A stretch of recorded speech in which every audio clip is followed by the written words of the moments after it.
younger Egyptians, like Egyptians in college, and just like kind of younger generation Egyptians. And they were some of the most frequent visitors of our booth.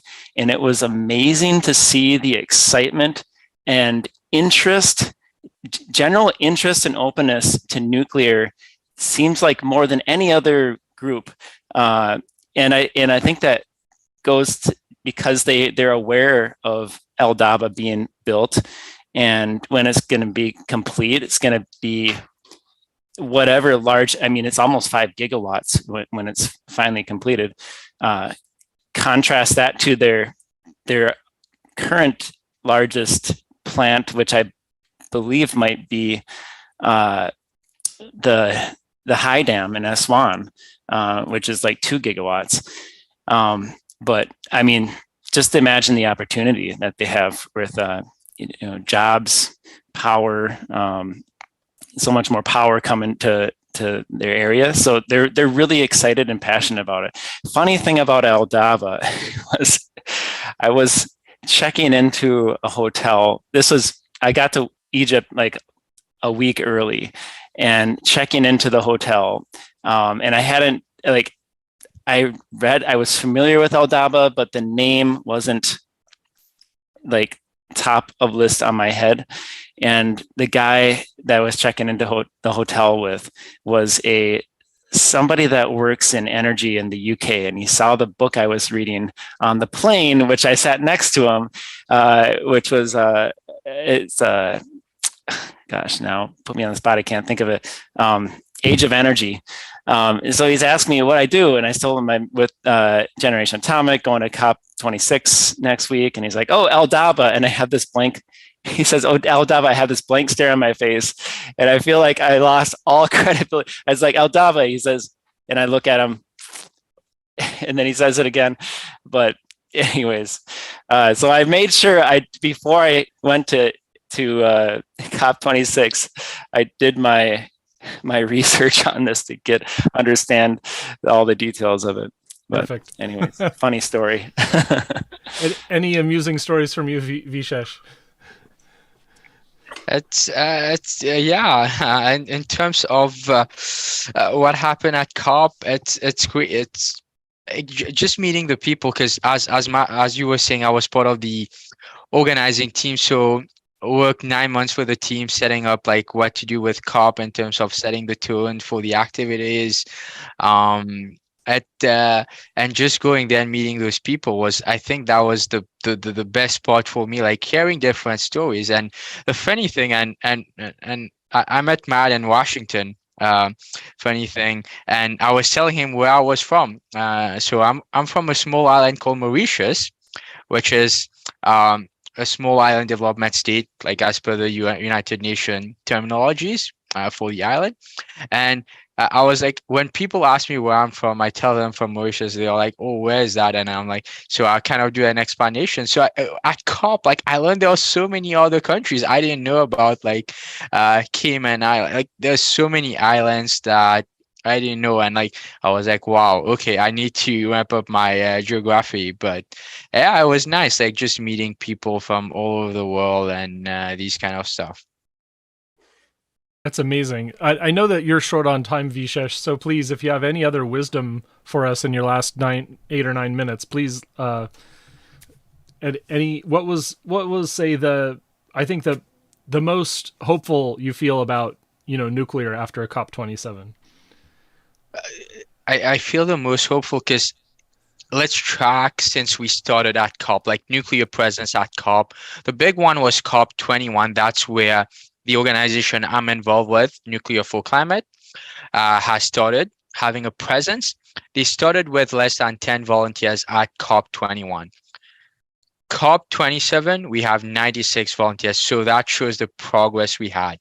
The first time we had a great booth was actually last year, COP26. COP27, we had 2 booths. So one was manned by the Generation Atomic, the other one by Nuclear for Climate. So it shows how we are increasing our physical presence there, which is key because that's where we get to speak to the people.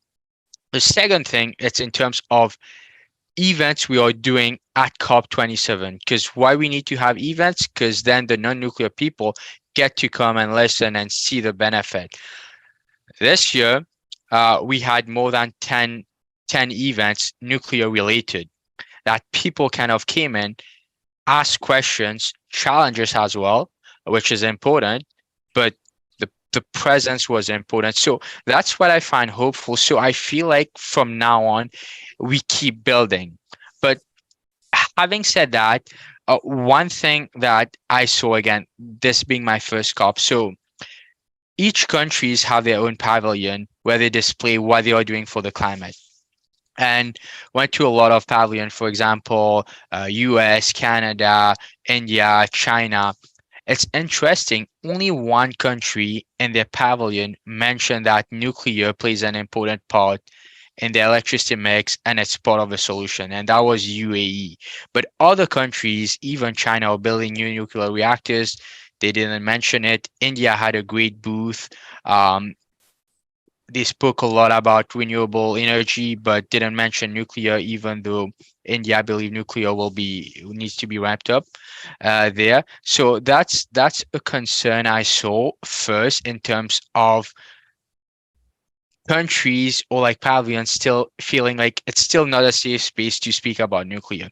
And going back to COP, the first 2 days, it's every countries get to do their national statement. So the head of states just come and say what they are doing. So I was able to go on the second day where I listened to about 35 head of states, president or prime minister, do their national deliveries. In those, only one president or prime minister mentioned nuclear in their national statement. So that was Emmanuel Macron.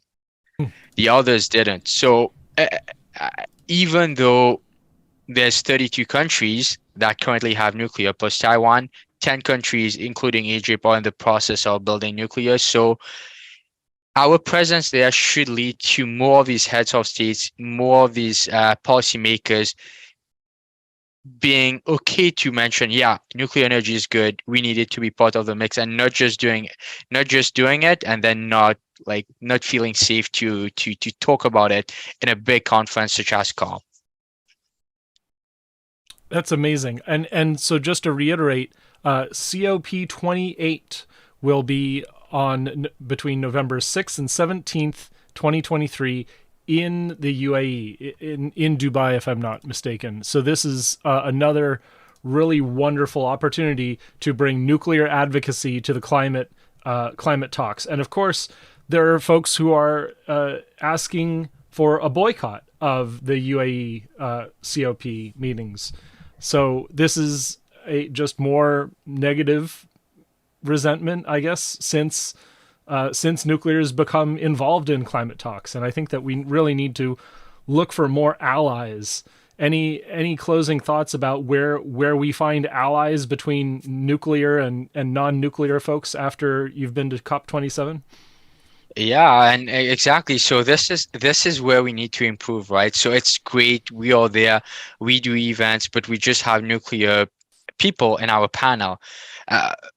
One great thing we did this year, and that's one of our greatest achievement, is for the first time ever there was a child and youth pavilion at COP, and we were able to get a space in their pavilion to hold an event, to bring our people there and do an event. It was a roundtable about kind of a similar to speed dating, where they get to speak about what each of us are doing. So we need more of that.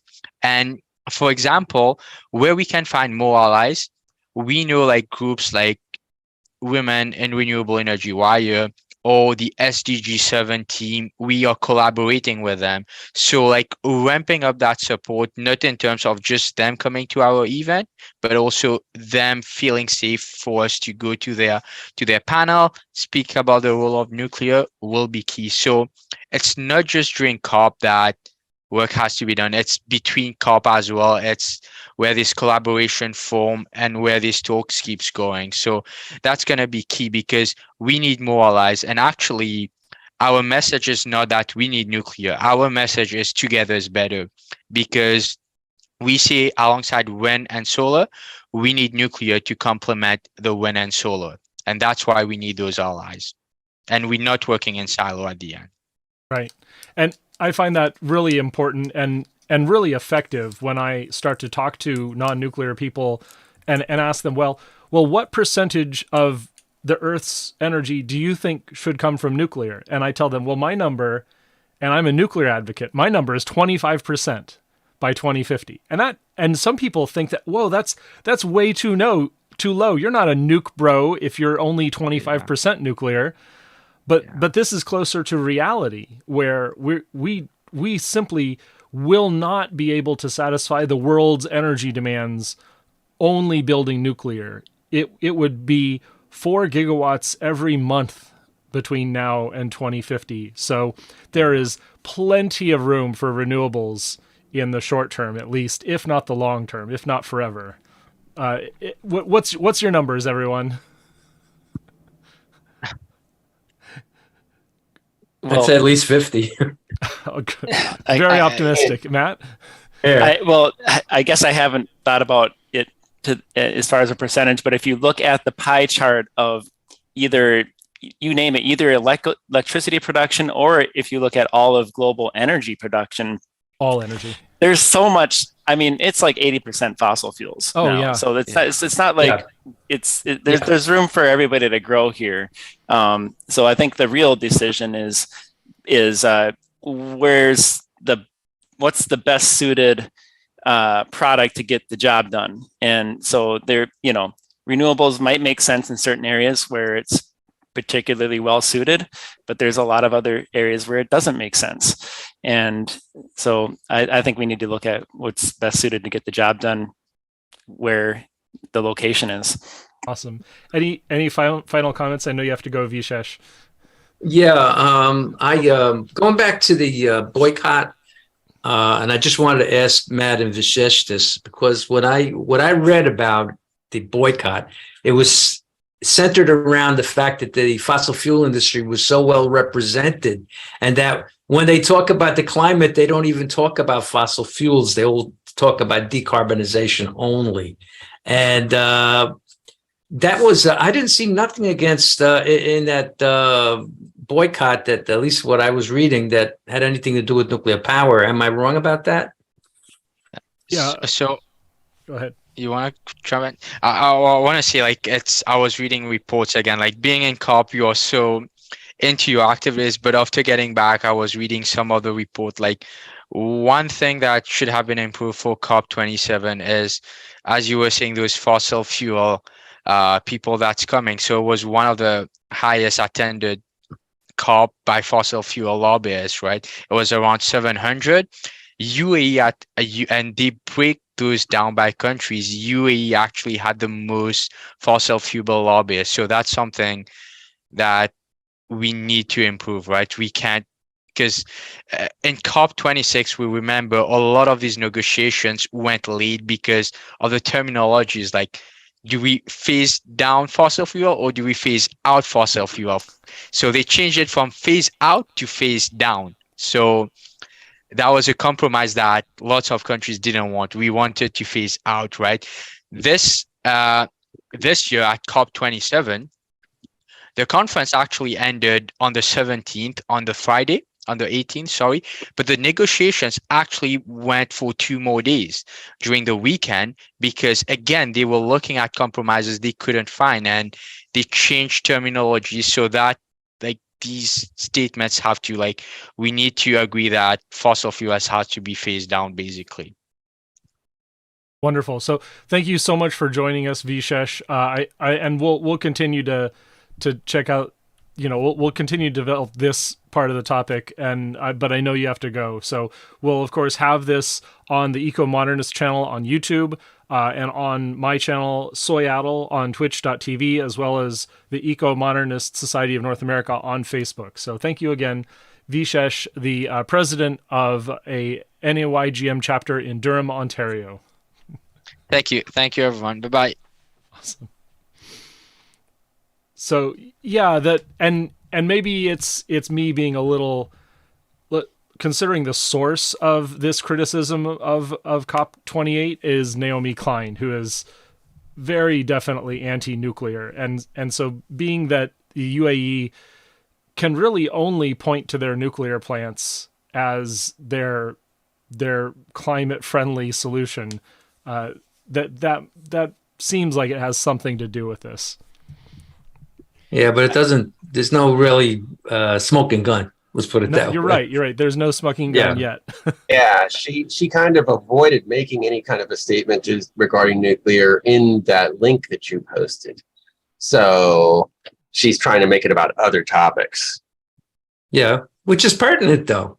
Which is pertinent. I mean, I assume that COP28 and Emirates is going to embrace nuclear more than any other COP, and they have very good reason to do it too, because I mean, if you look, what is it, like 1 reactor per year over 4 years that they're starting up, and once they're all started up, I have heard it's going to be like 25% of their electricity has now been shifted in 4 years to carbon-free emissions. So they're going to be extremely proud of that, having state-of-the-art reactors fired up, and a workforce that's skilled from within the country.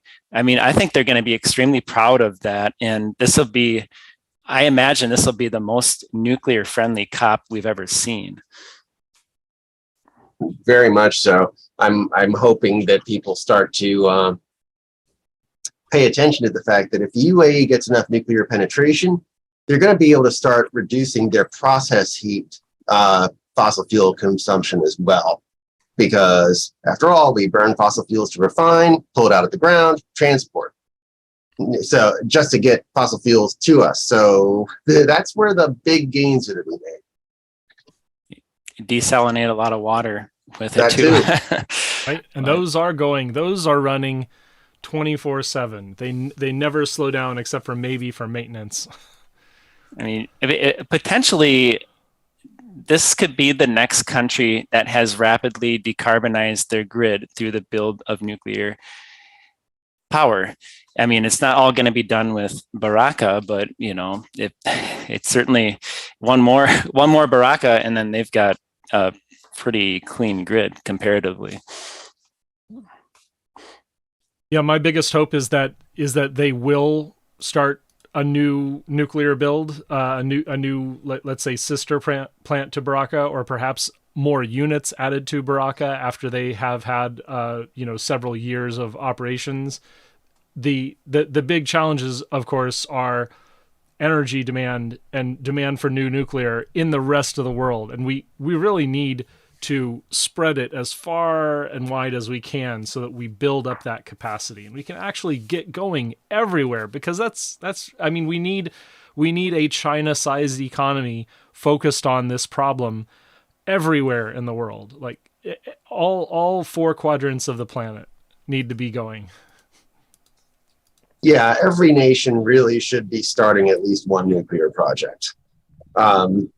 You stated before, we need to bring on something on the order of 4 gigawatts of nuclear every month between now and 2050. That's not that big of an issue if we're talking about all the countries in the world that are capable of supporting that kind of expenditure, and it's not that much. Something I wonder. You got all these fossil fuel companies that are lobbyists, and Matt, you could answer this. I've seen commercials where, like, Shell Gas is saying, "Oh, we go together wonderful with wind and solar. We're helping the environment," and those kind of things. I mean, if that's the kind of promotion that they are doing there, I would suggest that if you get that on film, that's actually good publicity for us to use in support of nuclear power. I mean, what do you think? Yeah, well, I mean, maybe that has something to do with the large influx in fossil fuel representation in COP27 this year. And I mean, the more I think about that, the more I think about, I can see why they're showing up, because they have a big role to play too, particularly in the transition.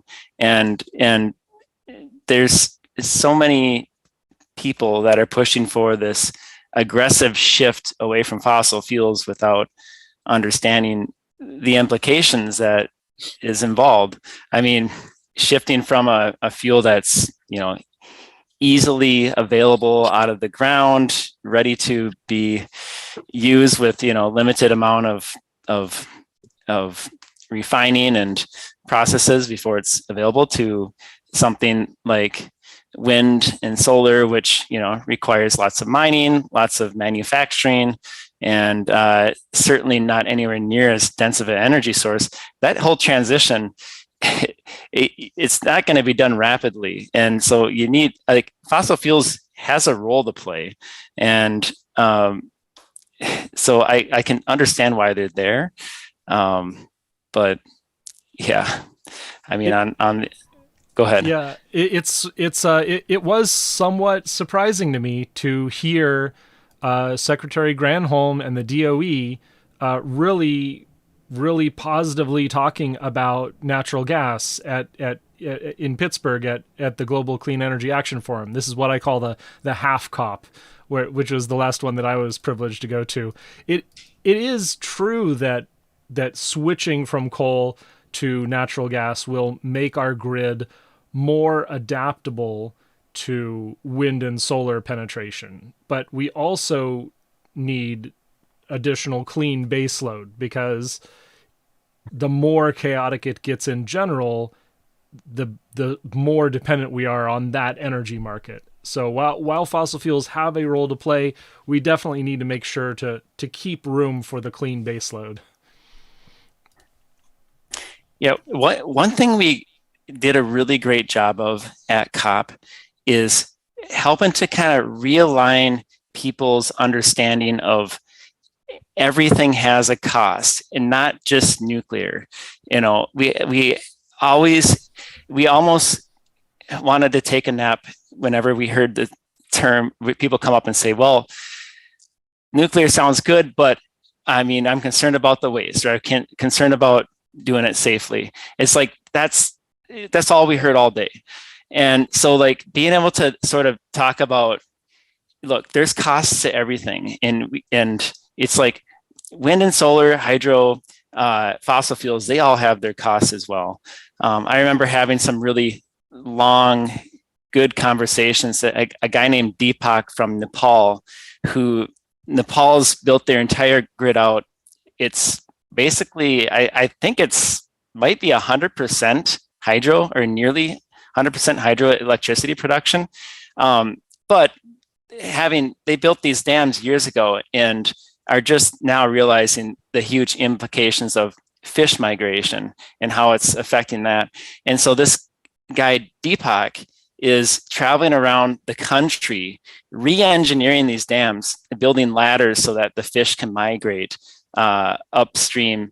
And so, like, that's a huge thing to take into account. There's another lady from Brazil named Camila I talked to that is at COP because of the stagnant water problems that dams in Brazil are causing for the local indigenous population. So she's there working on, like, clean water solutions, which weren't there prior to dams.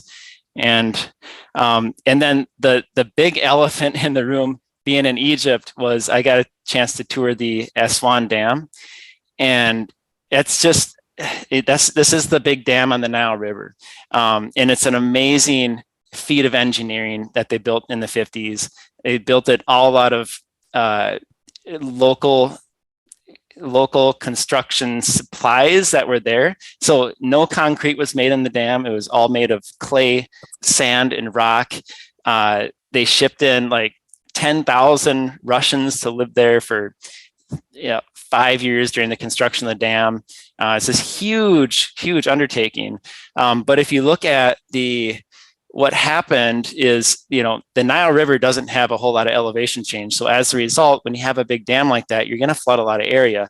And the water behind the dam raised 65 meters. And if you look, wow, on Google Maps, they have a new lake called Lake Nasser, which is the lake of the dam, which it's massive. Like it stretches hundreds of kilometers, and also a lot of Egyptian sites, historic Egyptian sites, were buried underwater. They rescued some, but that's where they built their sites, was along the Nile River, because that's where the water was. And so you lose that, you lose all the land. But those are the costs. There's benefits. They get control of the flooding. They have like three. They said like up to three. The lake is so huge, they get up to 3 years of water supply in case of a drought, which sounds just crazy. But if you look how big that lake is, it's pretty massive. But fast forward today, and maybe if nuclear was an option back in the 50s when they decided to build it, they would have built it. But now Egypt needing more electricity and needing to do something big, what are they doing?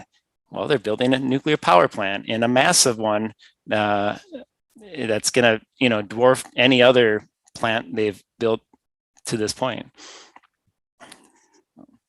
So I brought up Google Earth Pro, and the earliest satellite imagery we have is 1984, and so there's no buildup of Lake Nasser, except for I think there's one random year I hit upon where it looks like the dam is, here's in 91, where it looks like the dam has been partially depleted, or the Lake Nasser has been partially depleted, and it's a really big pullback from the all-time high of that lake. But so that is just enormous how much water is behind the Aswan High Dam. And of course we also have the the Grand Ethiopian Renaissance Dam, which is slowly filling and restricting water flow in the Nile, and it's actually a source of conflict. Did you hear anything about the Ethiopian dams?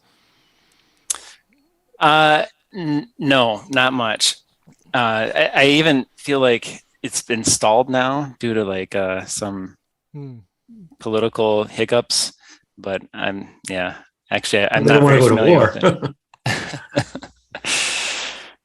Yeah, that'll be something for me to look up after the show. But yeah, that really is terrific opportunity to go, and we shared a great time in Pittsburgh, and I'm really happy to see that you made it to COP27 for even more nuclear activism and more people from NAYGN and IYGN and Women in Nuclear, and like what we've just got this huge network of really great grassroots organizations that are all showing up and all firing on all cylinders. What are we doing next? Well, one thought that came to mind, and I don't know who you talk to, how you organize this or get this done, but I thought about like having more neutral pavilions, because walking down the halls of COP in the Blue Zone, you see every organization that has their pavilion. The IAEA had theirs, the Rainforest Coalition, the Solar Energy Alliance, and you're walking down, and just about at all times they have some event going on, a panel discussion, a speech, or something like that. And from my observation, it seemed like the vast majority of the audience in attendance were people involved in that organization. And I would see like the IAEA pavilion had events going on all day long, and just looking at who was in the audience, it always seems like 90% people from either Generation Atomic, Nuclear for Climate is nuclear people. You did get some overlap, and that's great. But it would be really neat to have to COP to host some sort of neutral site or neutral pavilion where anybody can go, in a sense. So it's not just nuclear people talking to nuclear people. and you have a more neutral site. And one example that would have been a perfect for that is there, Mark Nelson and Tobias Polak Mark Nelson from Radiant Energy Fund. Most people probably know him that listen to this podcast. Very pro-nuclear and very well spoken. And then a guy named Tobias Polak from Germany. He was part of the Fridays for Future movement. They organized a debate, and the only place that they could get it to go was the IAEA pavilion. So here you have Mark Nelson. I saw that. Tobias. Yeah. Poor Tobias, he has to walk into the lion's den of the IAEA pavilion, and you've got to really hand it to him for having the guts to show up for that. I'm sure it was not an easy task for him to do, but if that that would have had such a better effect if it was not at the IAEA pavilion. Put it in maybe put it in the German pavilion, or if there's like a neutral site where you have just you don't have that kind of bias towards nuclear or any other. Having those neutral sites, I think, could be really beneficial. So. Yeah. How did you do, right, with the people who pushed back? Did you get through to them a lot? How did that flush out?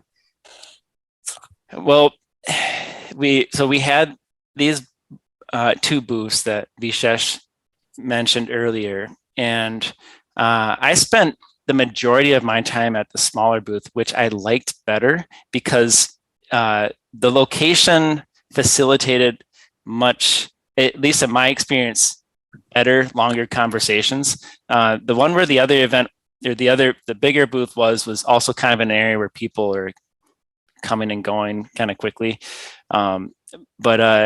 So I feel like I moved the needle on a lot of people's opinions.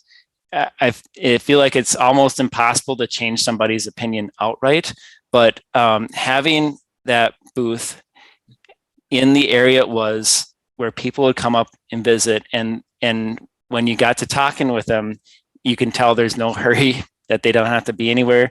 And I talked to a number of people that felt like 30, 40 minutes on just those two I mentioned earlier, Camila from Brazil and Deepak from Nepal.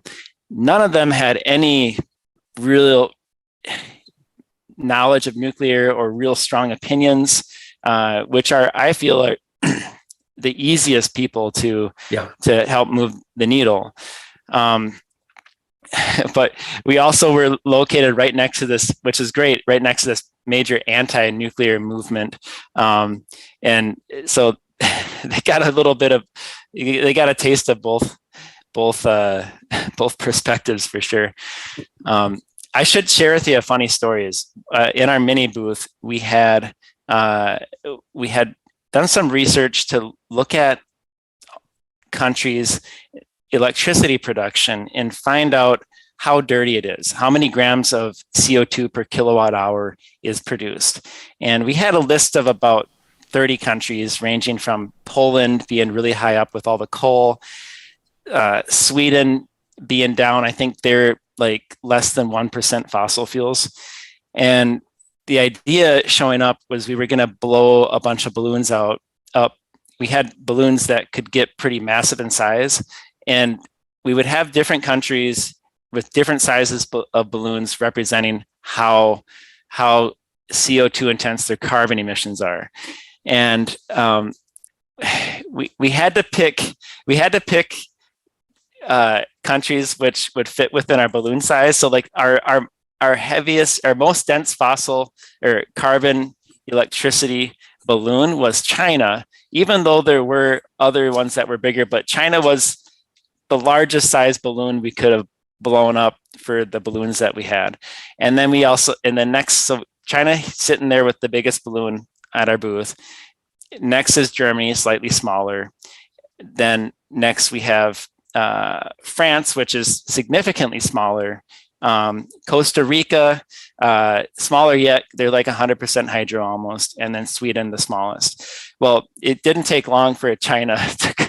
Some representative from China saw their big balloon and got really offended and complained to us, went to complain to the organizers. And so we didn't take it down immediately. We felt pretty solid with our data. And so we just thought, well, let's just wait to see what happens. But then in the meantime, then France came by and they saw their balloon was up there and they didn't like the size of it comparatively, even though, because it was bigger than Sweden's, they felt offended. They thought we were calling them out, and we showed them the data where we came from, but either way, they didn't like it. Costa Rica, even though we're trying to say a good thing about them for having a really small balloon, just thought the fact that there is a balloon up there representing Costa Rica is a bad thing, so they didn't like it either. So eventually the balloons came down, but it does show you like how sensitive it can be when you balloonify people's carbon emissions. Wait. When you talk to people about how much carbon they're producing, they get upset? Really? Yeah. China definitely did not like being called out for having dirty electricity production. Eventually they came down, but it wasn't until like day 5. So was that under pressure or just the process of it ends? Let's see. The UNFCCC organizers came to us and said, you're not allowed to put countries' flags up there, but it's okay if you want to like write lettering of the country's abbreviations. So that's what we did. But on day 5, China came back and was upset again because we didn't take down, we took down the flag, but we didn't take down the name of their balloon. The balloon. But by day 5 was our last day anyways for that particular location. And then we had to move locations the next week. So once we moved locations the next week, we just didn't do it. We thought it's not worth the controversy at this point. We made 5 days with it and we'll just take that. Yeah, it was fun. I'm surprised you didn't just put up a constant display of electricity map. Yeah, that would have been good. We had a television there that could have used that, and that would have been a great tool. But you need a reliable internet connection for that, and the venue did not have it. It like had it in the mornings, but once everybody got there and tried to hop on the Wi-Fi, then it was pretty hopeless. But as a substitute, we had a slideshow, which worked out pretty good. I will say, like, another kind of fun thing that we did at COP was when you walk in past all the security, and the first place you walk into is this kind of big open air area where they have coffee stands and tables and stuff like that. And predictably, like every morning, there's some organization like anti-fossil fuels, the reparations, climate reparations organization was really big there. They're all there as soon as you walk in, and really loud chanting, screaming, yelling for their cause. And, for maybe that hits people differently, but like for me, when I see it, I don't want to stick around there for very long. I mean, it's just like a little bit abrasive. It's in the morning. I don't want to deal with the drama right now. We organized something that day, which was like a total different feeling. So we wanted to organize some sort of a out in the main area event for nuclear. And we came up with a dance and rap kind of sequence. Well, it started as like I was trying to like figure out where I can leverage my strengths, and like coming from owning a CrossFit gym background, I was thinking like something with fitness. And then so we had the idea of like climate fitness needs nuclear. And originally I was thinking like we might have like a Melty the Bear costume, Coach Melty the Bear teaching a fitness class, and with some sort of message of climate fitness needs nuclear. Then we found out that Baba Brinkman, the climate rapper, was also at COP. And so we decided to collaborate with him, and we had this basically musical performance, which involved Baba Brinkman freestyle rapping about climate, while we were doing a mix of a choreographed dance, and that included fitness moves. And so we had this whole kind of thing about like climate fitness needs nuclear. We talked a little bit about it, did the dance. We had this huge crowd, and like afterwards, it created a number of like newspaper articles. Like we saw ourselves in the Guardian. There were people being pulled aside to be interviewed on camera for like independent journalists and stuff like that. So it felt like a really big success. And we're pretty proud of that. We did it a second time the next week too, because it went so well. But it was fun because you get that contrast. Everybody's tired of hearing people yelling and screaming as soon as they walk in. And then they get there and we got music and dance and rap, and yeah, it was pretty cool. If I was to believe the Twitterati, yours was the worst display, not the best, and we should just be screaming at one another and not having fun and dancing, because having fun and dancing is cringe, and screaming shows that you have passion. I don't know about that. I'm being sarcastic. Being super sarcastic. Okay. Did you say you saw stuff on Twitter that was oh my goodness, didn't like it? No, there's so many people took after the Dave Roberts guffaw of last year, where he was mocking the COP street team, and I just have to apologize for my generation. Generation X is the worst. We statistically had the highest lead levels as kids.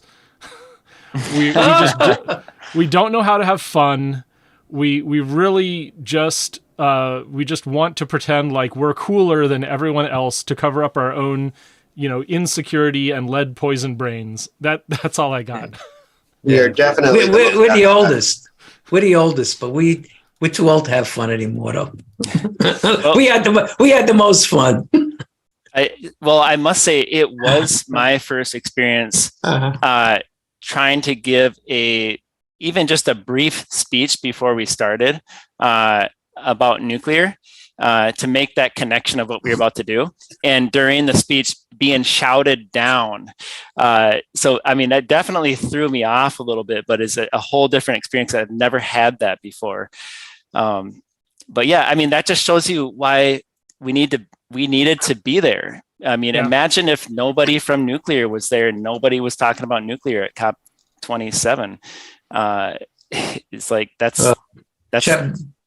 I mean, getting shouted down is not necessarily a bad thing, because it's the people who do it looking bad.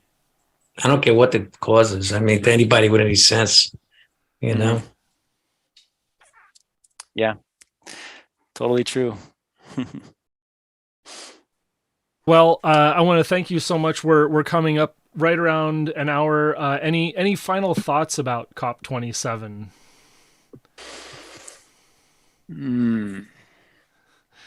I sure look forward to COP28. I think that UAE will be a very interesting focal point for how do we reduce our fossil fuel use, and really what are the alternatives, because not everywhere has hydro, not everywhere has wind, and some places don't even have coal.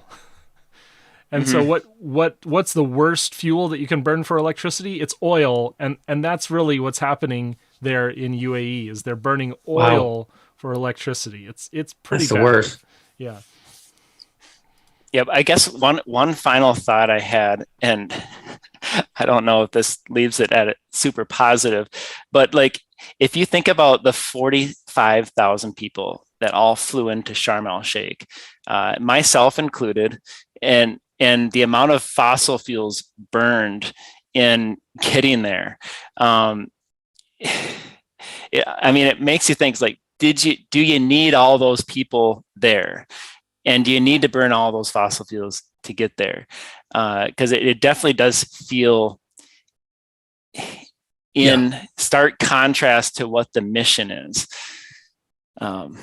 So food for thought. Yeah. Yeah.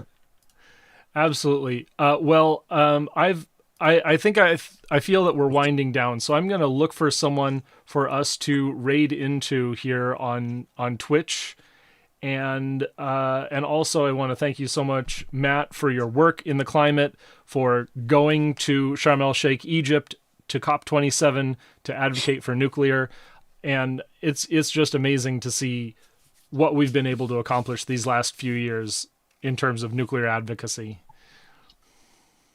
Yeah, this is a great pleasure. So happy to come on here and share stories. Great. Awesome.